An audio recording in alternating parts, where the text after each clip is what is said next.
The ban on metal crampons began as a PR stunt.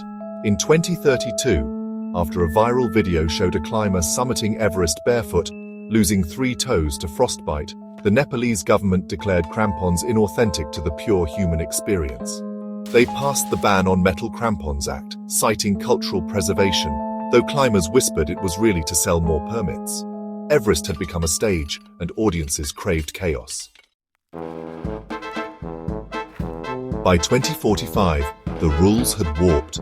Adventurers scrambled to summit in wool socks, sneakers, or nothing at all. Sherpas rolled their eyes as influencers live-streamed their frostbitten feet for millions. The first barefoot record holder, a Finnish ultra-runner, died on the descent. Her last words, broadcast by drone, "Worth it." Her funeral was sponsored by a cryotherapy startup. When barefoot lost its edge, climbers turned to absurdity. A Brazilian climber summited in rubber flip-flops, funded by a footwear conglomerate.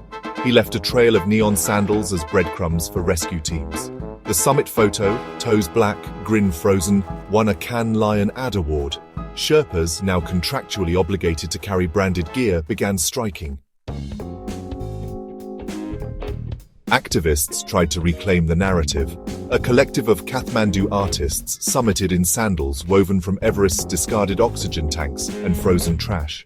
"The mountain is ours," they declared. But their manifesto was drowned out by Streamlife, a media giant that bought naming rights to the Khumbu icefall. Corporate climbers followed, wearing biodegradable sandals that dissolved at 8,000 meters. The ultimate stunt came from Cale Veit, a disgraced Olympian.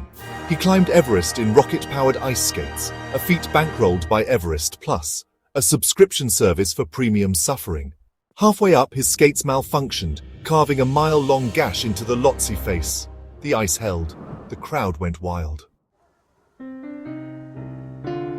Lhamu Sherpa, daughter of a guide killed in the icefall, watched the circus unfold. She'd grown rich ferrying climbers' gear but hated what the mountain had become.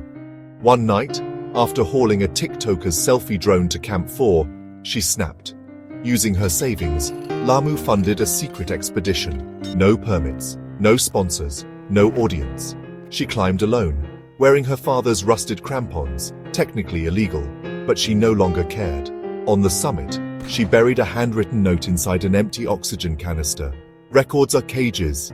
The mountain was never yours to break." She descended, erased her digital footprint, and vanished into the Himalayas. Lhamu's story leaked. Conspiracy forums obsessed over her note. Streamlife spun it into a docudrama. Climbers began summiting in retro 20th century gear to honor tradition. A tech CEO launched a VR summit experience, promising all the glory, none of the toes.